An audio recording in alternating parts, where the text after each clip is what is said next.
Hey, salut tout le monde. Bon, aujourd'hui, de l'actu Xbox. Bon, il va y avoir plusieurs sujets dans cette vidéo. Mais on va parler de Starfield, le gros jeu qui était tant attendu. Je vais peut-être faire une petite review du jeu parce que oui, je l'ai essayé. Mais là, on va parler de Starfield met les ventes de Xbox Series S et X sur orbite. Bon, qu'est-ce que ça signifie tout ça? La sortie commune de Starfield et de la nouvelle Xbox Series S d'un 1TO a eu pour effet de doper très sérieusement la distribution de Xbox Series, tout particulièrement outre-Manche, où les consoles de Microsoft ont profité d'un accroissement des ventes sensationnelles. Bon, au moins, ça a propulsé les ventes de Xbox outre-mer. C'est quand même une bonne nouvelle pour Xbox. Parce qu'il faut dire que sur le continent, ben, partout dans le monde, on sait que PlayStation est très dominant. C'est bon. Microsoft peut se frotter les mains en goûtant de nouveau à l'effet dopant que le lancement d'un jeu exclusif peut avoir sur les ventes de consoles. On apprend de Game Industry, ouais, c'est ça, que les Xbox Series se sont vendus par palette ces derniers jours grâce au lancement de Starfield. La nouvelle franchise de Bethesda Game Studio, filiale de ZeniMax Media, elle-même rachetée par Microsoft en 2021. Cette sortie très attendue au lancement sur la même période de la nouvelle Xbox Series S noire équipée de 1 TO de stockage contre 512 auparavant sur la version blanche classique a permis d'accroître de manière notable les ventes, tout particulièrement au Royaume-Uni. Outre-Manche, les ventes de Xbox Series S et X ont ainsi fait un bond de 76% d'une semaine sur l'autre pour les 7 jours se terminant le 2 septembre, d'après les données collectées par GFK. Ouais, c'est quand même bon pour Xbox, parce que Xbox, le continent européen, le continent européen, c'est beaucoup PlayStation qui domine. Même en Amérique du Nord, PlayStation est très dominant. Hein. Xbox n'a pas une si grande part de marché que ça. Au point de vue des ventes pour l'année 2023 en Grande-Bretagne, selon les données partagées par le cabinet, ce résultat qui constitue pour l'instant la plus forte hausse de vente de l'année à Grande-Bretagne serait partiellement dû à l'attrait du public pour la série S de 1 TO. Elle représente à elle seule 24% des ventes sur cette semaine. Pour rappel, ce modèle de 1 TO est vendu à 350 € contre 300 pour la version 512 GB.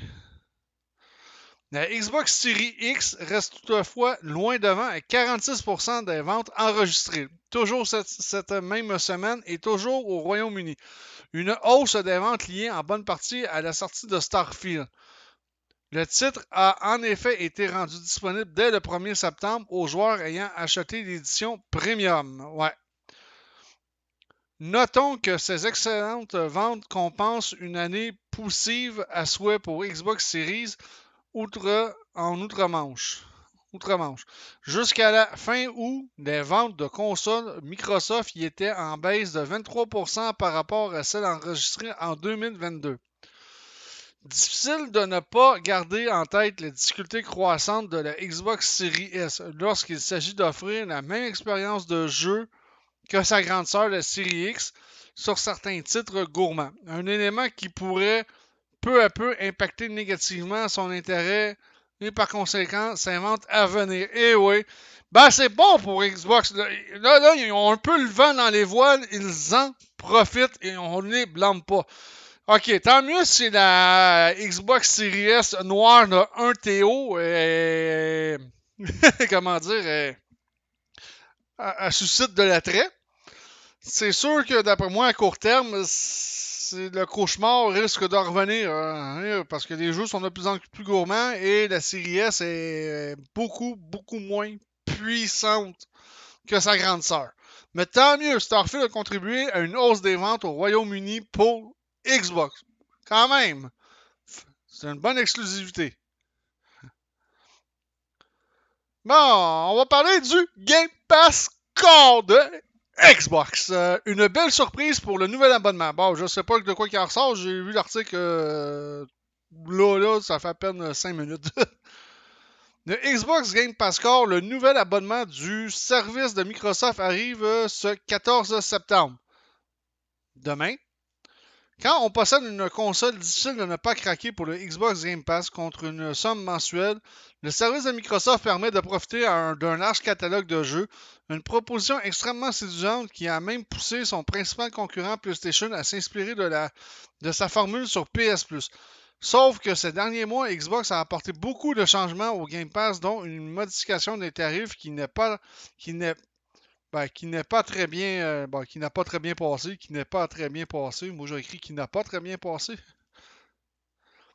En cette rentrée, un bouleversement encore plus important arrive puisqu'une nouvelle formule de Xbox Game Pass Core va investir nos consoles. OK, c'est quoi ils disent qu'il va y avoir une belle surprise. Dès demain, ouais, on est le 13 aujourd'hui, c'est demain, le Xbox Game Pass Core débarque sur Xbox Series et One. Cette nouvelle formule remplace l'historique. Il remplace l'abonnement Go, dans le fond, l'historique abonnement Go, là, qui permettrait de jouer en ligne et de récupérer 2 jeux par mois. Maintenant, il faudra souscrire soit au XGP Core, Xbox Game Pass Core, soit au Xbox Game Pass Ultimate pour profiter du online. Rassurez-vous, les réductions disponibles grâce à l'abonnement Gold seront toujours de la partie. En revanche, l'offre de jeux gratuits à récupérer mensuellement prend fin. En échange, le Xbox Game Pass Core proposera non pas de 25, mais de 36 jeux. Une section, il va y avoir 36 jeux au lieu de 25 de la bibliothèque Game Pass, contrairement à ce qui avait été annoncé. Une très jolie surprise communiquée par Xbox sur son site officiel. L'entreprise ajoute que le catalogue sera mis à jour seulement 2 à 3 fois par an. Mais vous devriez trouver de quoi vous occuper avec ce qu'il y a. Surtout que les jeux sont de qualité. Bon, mais au moins, avec le Xbox Game Pass Core, au début, on avait le droit à 25 titres sur le Game Pass. On passe de 25 à 36. C'est 11 titres de plus, ce qui est quand même une très bonne nouvelle. Fait que Xbox va encore marquer beaucoup de points avec ça, malgré tout. Quoi qu'on en dise. On retrouve par exemple Dishonored 2, Gears 5, Halo 5, Hellblade ou encore l'excellent Céleste qui fait partie des jeux. Céleste, c'est très bon. Hein. Moi j'y ai joué, c'est excellent. Je pense que c'était un jeu qui a été qu'on peut acheter digital. Limited Run l'avait fait une copie physique. Mais le problème de Limited Run, ben, c'est ça, les copies physiques disparaissent quand même assez vite et ça prend des fois sur certains titres prennent énormément de valeur. Mais d'après moi, on parle de ce Céleste-là parce que je connais pas 36 jeux qui s'appelle Céleste. Moi, j'ai racheté le reprint de Céleste sur la Switch qui en vaut vraiment la peine, mais encore là, même aujourd'hui, le reprint de chez GameStop est très dur à trouver présentement. C'était assez limité aussi. Bon. OK, fait que partie des 10 jeux surprises dévoilés aujourd'hui comme Dead Cell. Dead Cell, il est excellent, soit dit en passant. Vous aimez le genre Castlevania, ça reste un bon jeu. Entre les AAA, les productions Xbox Game Studio et les jeux indie ou ceux orientés multi, il y en a pour tous les goûts, sans parler de la diversité de genres. Voici la liste de tous les titres compris dans le Xbox Game Pass Core. Among Us, très bon choix. Celeste, très bon choix. Dead Cell, très bon choix. Dishonored, un peu un vieux jeu aujourd'hui, mais très bon. Doom Eternal, quand même, commence à prendre de l'âge, mais très bon jeu. Fable Anniversary, oui, c'est Fable, le premier Fable, l'original, il était très bon. Fallout 4, ouais. Fallout 76, ça c'est très moyen. Firewatch, je connais pas vraiment. Forza Horizon Standard Edition. Oui, c'est quand même pas pire ça. Gears 5, Game of the Year. Gears of War 5, c'est quand même excellent. Halo 5, The Guardian, ouais, quand même pas si pire. Halo Wars 2, très bon jeu. Inside Limbo, ça reste de très bon jeu. Aussi, j'en passe. C'est quand même un pas pire catalogue. Stardew Valley, quand même très bon. Teenage Mutant Ninja Turtles Shredder Revenge, quand même très bon aussi. Je l'ai ça aussi, évidemment, sur la Switch, par contre. Mais c'est un catalogue qui est bien, mais sans plus. On n'a pas de grandes nouveautés dans le Xbox Game Pass Core. Il n'y a pas de grandes nouveautés là-dedans. Si on veut jouer à Starfield sur Game Pass, il va falloir prendre le Ultimate. C'est sûr et certain qu'il n'y pas inclus Starfield dans le Xbox Game Pass Core. Mais c'est quand même. Psychonaut 2 aussi, c'est très bon. Ça reste quand même pas si pire, mais c'est pas ce qu'il y a de mieux. Une offre séduisante sur papier, ouais. C'est séduisant sur papier, mais en vrai, je suis pas sûr. Et non, Starfield n'est pas inclus dans cette formule. Il faudra donc vous orienter vers un autre abonnement si vous comptez y jouer. Rappelons aussi que le prix ne change pas entre le Gold et Core. Il sera toujours à 6,99 €. Sur son blog, ça veut dire à peu près une dizaine de dollars canadiens. Sur son blog, l'entreprise explique que vous n'avez aucune action à effectuer pour modifier votre paiement ou votre abonnement. Bien sûr, Xbox Game Pass Core vous offre aussi l'accès au Xbox Free Play Day qui permettent de jouer gratuitement à plusieurs jeux tous les week-ends. Est-ce que le public craquera pour cette formule?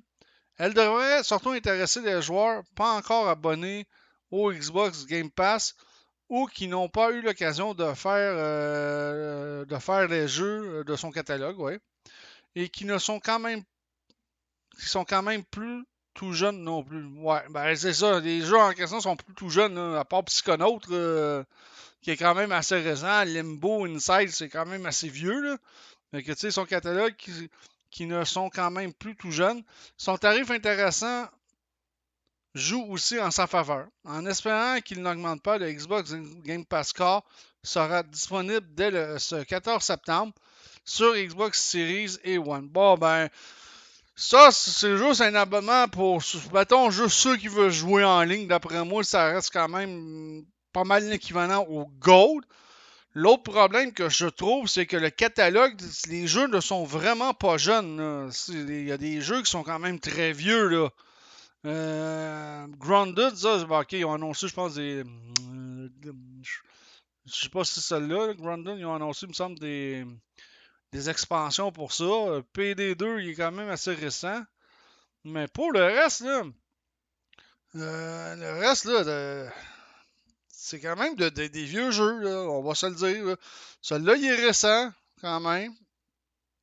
Il est quand même récent. Psychonaut, il est récent.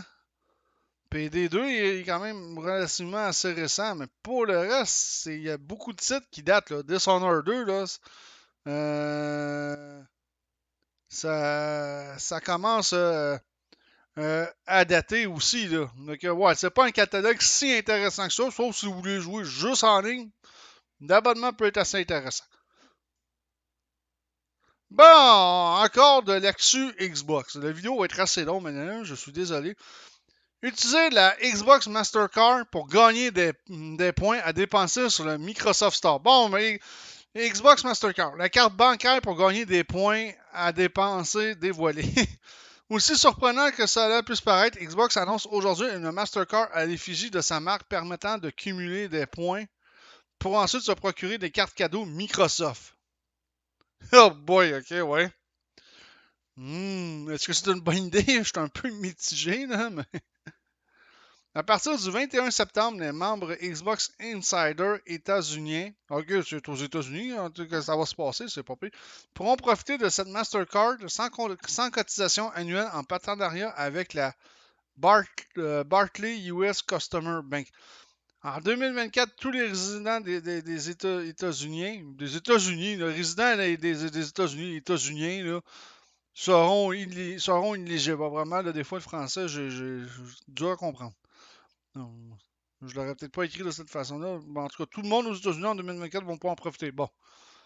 Cette carte permet de cumuler des points à chaque achat pour ensuite échanger contre des jeux et des accessoires sur le Microsoft Store. Voici la guide de points selon les achats.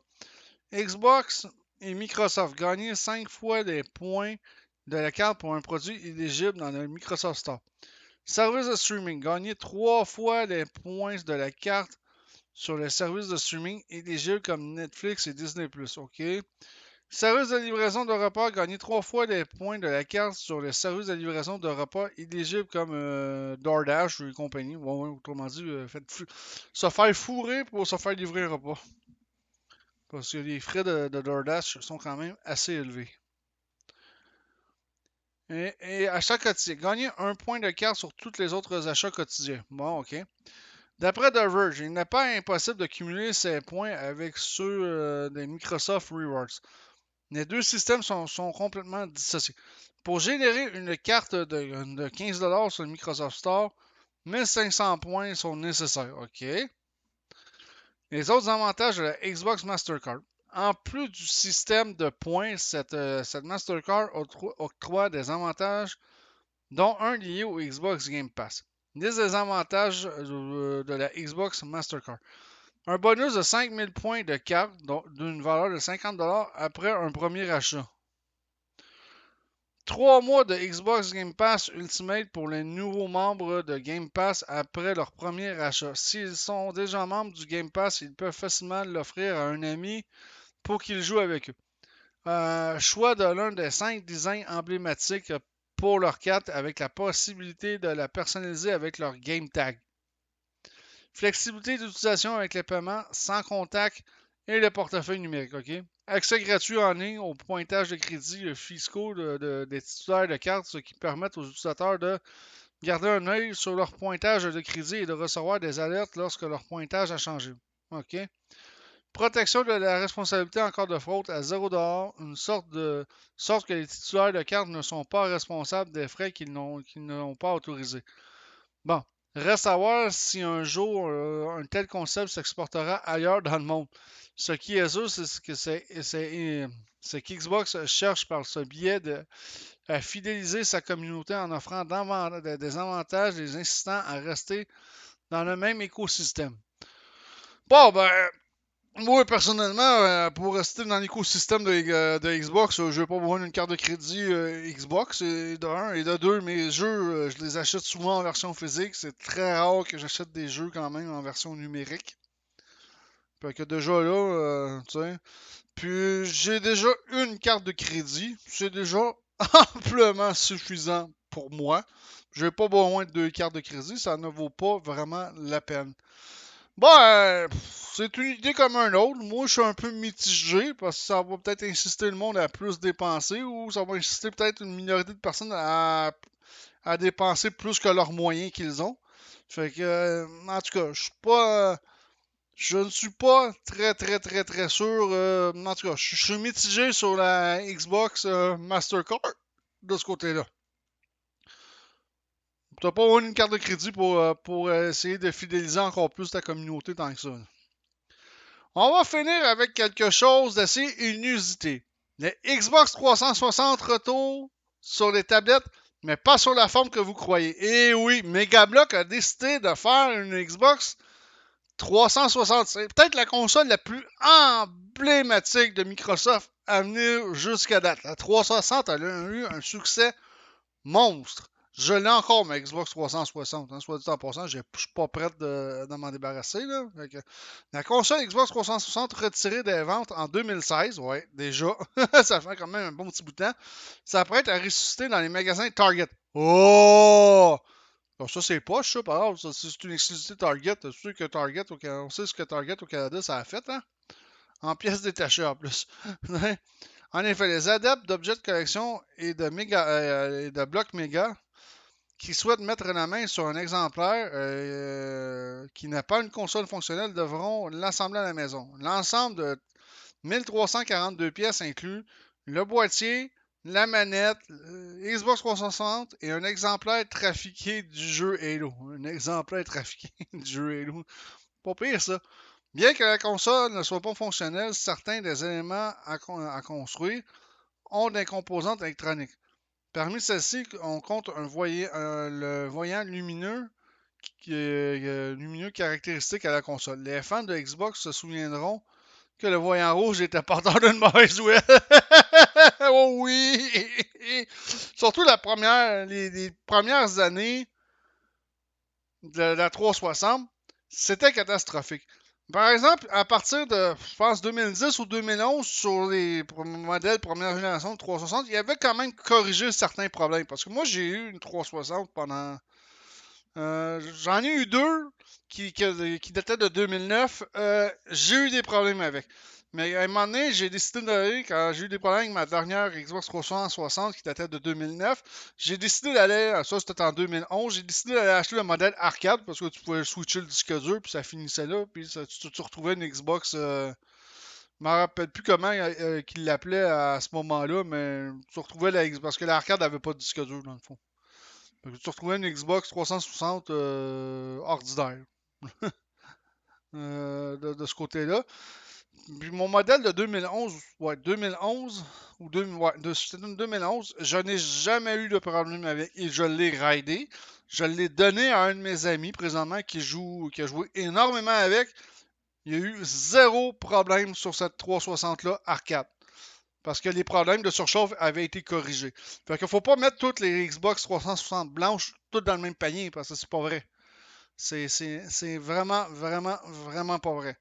Microsoft avait quand même corrigé certains bobos au fil des années. Puis quand ils ont sorti la Xbox 360 Slim, qui appelle, je pense, ou une affaire de même, là, la grande, là, il n'y avait plus de problème de surchauffe du tout. Mais les Xbox 360 blanches, c'est pas toutes les années qui ont eu qui ont eu des problèmes.